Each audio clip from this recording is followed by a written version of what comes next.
Welcome to Light in the Battle. I'm Faustina, and I'm glad you're here. Today we're talking about something simple, but honestly one of the hardest things for moms who have lived through trauma. Trusting your own inner signals so your child can trust theirs. Because kids don't learn emotional intuition from lectures. They learn it from us, from watching how we read situations, how we respond, how we recover when things go sideways. And if you grew up in chaos or manipulation, or if you married into it, your inner signals were probably rewired, dismissed, or punished. So, of course, trusting yourself now feels confusing or delayed or unreliable. But here's the truth most trauma survivors never hear. You can rebuild that sense of inner safety. You can rebuild it. And when you do, your child becomes safer too. Now, why does your child need your internal safety first? Well, kids are sensitive, especially sensitive kids, neurodivergent kids, PDA kids, anxious kids. They're always reading the emotional air in the room and scanning for people's emotions. It's not your words, it's not your rules, it's your nervous system that they're looking at. And that can feel terrifying if you don't always trust your nervous system yourself. So here's the reframe. You don't need to be perfectly calm. You do need to be self-honest in real time and humble. Something like, okay, my body is overwhelmed right now, but you're not the problem. Or, I need 30 seconds, then I can help you. Or, I'm safe, you're safe, we can do this slowly.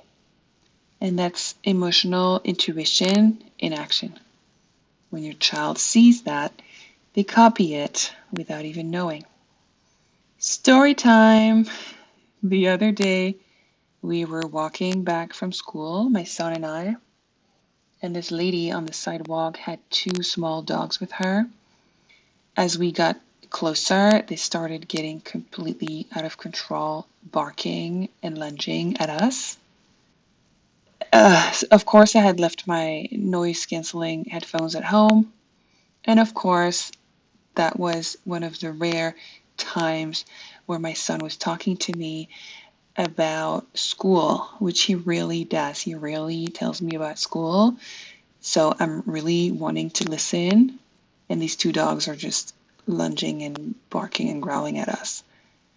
Okay, so I put my fingers in my ears to cover the rabid barking and to be able to actually hear what did matter to me, my son talking to me. The woman's expression became absolutely hateful. Like, how dare I express that her dogs are absolutely unsufferable? And that look on her face, coupled with the overwhelming sound levels and the fact that I'm really trying to listen to my child because this is a particularly rare moment when he wants to tell me about school, all of that made me extremely angry. So for the next 5 minutes, while we're walking home, I was completely unable to imprint what my son was saying. I knew I was missing out on an opportunity to finally hear about his day. That made me sad. It was just a mess. It was just a mess overall. And I'm noticing as I'm over here, struggling with the sounds and the fact that I just got really triggered and my emotions, my big emotions, I'm noticing that my son is starting to talk louder and louder and he's starting to stim. So he had picked up on all my emotions and I can see that clear as day. So that makes me even more upset. because he doesn't need to be exposed to emotions, I guess. No, not that he doesn't need to be exposed to emotions, but he doesn't need that load, I guess. He doesn't need the negativity. So I'm starting to feel guilty on top of everything else. It's just a mess. So we get home, and I go to my room. It's what I do when I detect anger, in a bunch of emotions that I'm feeling. If I know there's anger in there, I'll go to my room and I'll punch the pillows as hard as I can until I'm physically tired. That usually takes 20 seconds. I'm not in the best shape of my life, but I let it out. I really believe in letting anger out. It's also something that I'm teaching him. So I go to my room, I do that, and then I follow up with quick grounding techniques, the ones I've explained in other episodes. And then I went to the room where my son had started playing, and I reconnected with him. I explained to him that the dogs were too much, just too much, that the lady was rude, that it made me angry, and that I was sorry I wasn't able to hear what he had to say, that what he had to say really mattered to me, and that I was now fully available to hear all the interesting things he wanted to share. He, by then, had become completely calm. He wasn't dissociated, he was just calm, and he resumed telling me about his day. Unbelievable. The shift in him was striking. Striking. I swear to God, dealing with this kid is like looking in a mirror. As an autistic person, I can have a hard time knowing and identifying an emotion that I'm feeling, but my son will show me before I know it when something's going on. It's amazing. End of story. Okay, so why does trauma make us second guess everything? I guess if you spent years or decades being told you're too sensitive, you're overreacting. Oh, nope, that didn't happen. Yeah, you're imagining things. Or my personal favorite, you should have known better. Then your brain learned to doubt itself as a survival strategy. What I just described, there's a name for it. It's called gaslighting. And it's a way of making someone believe that their intuition is wrong. And so they lose that ability to trust their intuition, to trust their memories, to trust their perception of reality. It's extremely destructive, but it can be repaired, it can be healed. So if you've been told those things, you've been gaslit for a long time, no, your intuition was not wrong. The environment wasn't safe. And so today, in this current stage of your life, your signals can feel scrambled. You feel danger when you're safe, or you feel numb when things are actually wrong.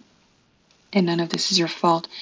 It's a system that can be healed slowly, gently, and especially through parenting, because now you have to model listening to your intuition, trusting your intuition, verbalizing what's going on. So here's a simple technique to rebuild intuition.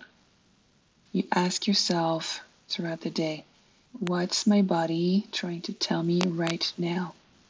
Not what should I feel?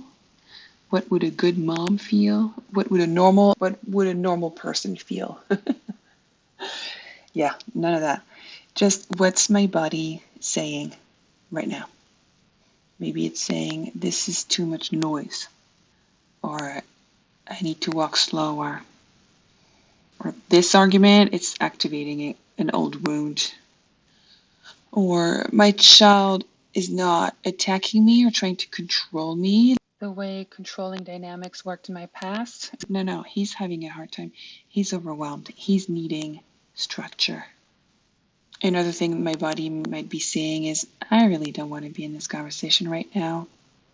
That's something that I've been able to feel more and more as I'm unmasking as an autistic adult.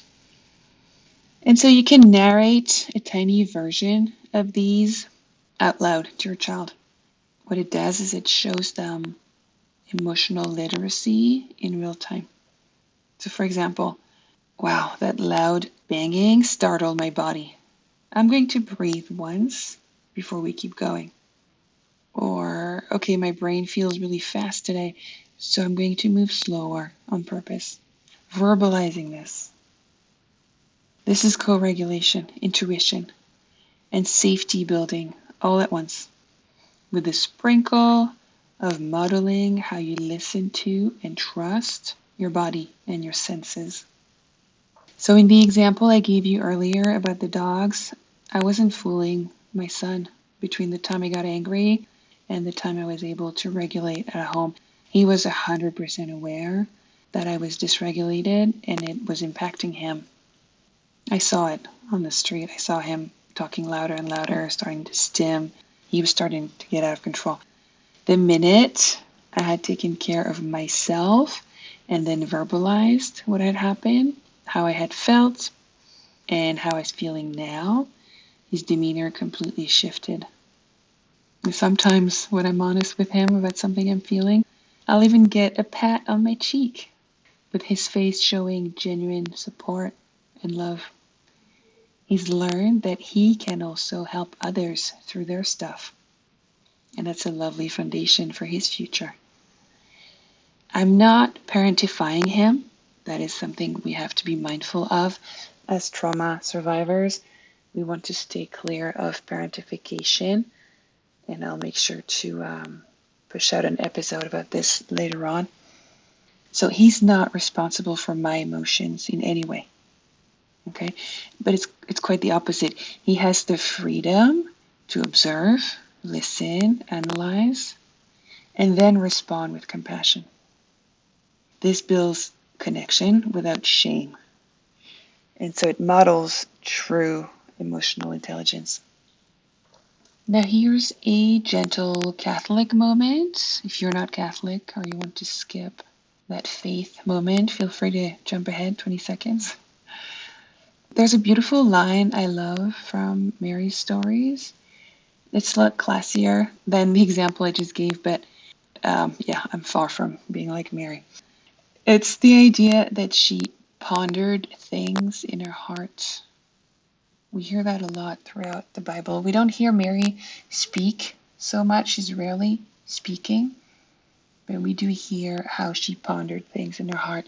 Not reacted, not trying to take control of the situation, force, calm. She pondered. She held her inner signals with curiosity, not fear. If I try to put myself in her shoes on those times in the gospel. That's the energy I try to bring into my own parenting. And yeah, sometimes it looks intense, like in the example I shared, and that's okay. Not perfection. I'm not looking for perfection. I'm just listening with compassion for myself.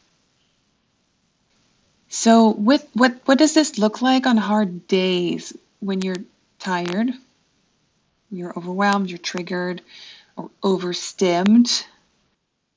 That is something I talk about in episode 7. You're going to miss cues. You're going to overreact. You're going to shut down. You're going to guess wrong. You're going to doubt yourself. You're going to feel too much. None of this means you're broken. It means you're very human. And every time you repair, every time you say, I'm sorry, baby, this is what just happened, A, B, C, and D. Now let's try again. Your child learns something incredibly powerful that maybe you didn't get. Love doesn't disappear during stress. With repair, that love becomes soft, real, and safe. All right, if this episode has helped you, please follow this show on whatever podcast platform you're using. I'm hoping it helps me reach more mothers in need of support. You don't need perfect intuition.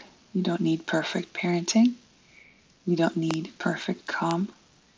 Your child just needs you, honest, humble, present, repairing when needed, learning your signals one day at a time. You're not behind. You're not failing. You're rebuilding or building something no one taught you how to do. And you're doing it beautifully, one day at a time. Thank you for being here. We'll talk to you soon.